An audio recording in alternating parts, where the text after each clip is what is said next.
Charles here, talking again about the inner life, that journey we make together. I've always been interested in the idea that the answers you get in life depend upon the questions you ask. I attended college in the late 60s, early 70s.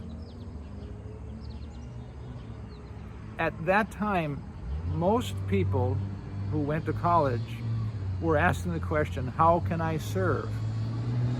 How will the college education help me serve? I wanted to be a high school teacher.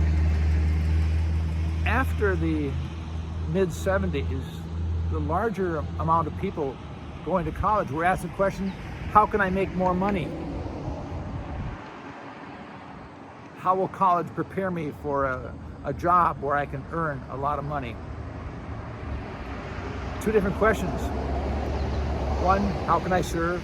One, how can I make a lot of money? I find it interesting. We've sort of followed this second question for the last 4 or 5 decades. And so what has happened in our culture when we're training our best leaders, not on how to serve, but on how to make money? Would our culture be different if we had stayed with those questions from the 50s and 60s? How can I best serve?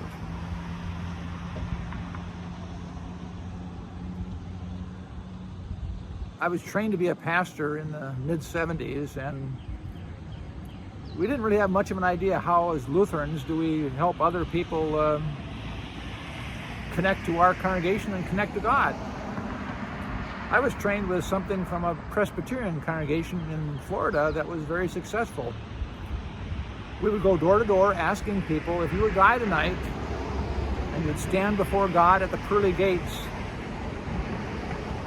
how would you answer the question, why should I let you in? It's a rather novel question to ask, but people were interested in that. And we had some success in reaching out to the community and sharing with them what our church was all about. But sort of it dealt with that inner question people have had for centuries, and that is, how do I make peace with an angry God? Just recently I saw an ad as I was traveling, a sign, and it said, when you die, you will meet God. It's a bit of a threat there, a bit of a fear. I don't know what will happen then. So for the longest time, I think the church has been living with that fear that people are afraid of God and people are afraid of dying. And so the church's number one answer is, you don't have to be afraid of dying. You'll go to heaven. Recently, I've heard someone else say, when someone asked me, am I saved? I felt the better question would have been, am I loved? And I really like that.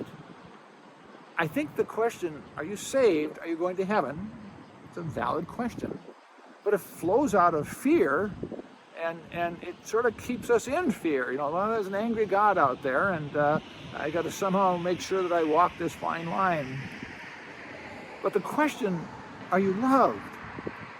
Oh, that is such an expansive question with an answer. Of course I'm loved. God so loved the world. All of Jesus' life is really about loving people who maybe didn't think they deserved it. He spent time with tax collectors and publicans and quote-unquote bad people. And so I pose the question for you today as you look about your inner life. You may still have some residue of this question we used to ask. Are you sure you're going to go to heaven? Are you saved? Are you okay about meeting your Maker? And maybe move on to a second question that's maybe richer. Are you loved? That's a question I ask myself every morning. And I sink myself deeper and deeper into, yes, and this is how I am loved.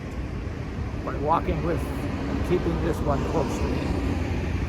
So I invite you, as you think about your inner life, what question are you asking? Are you saved?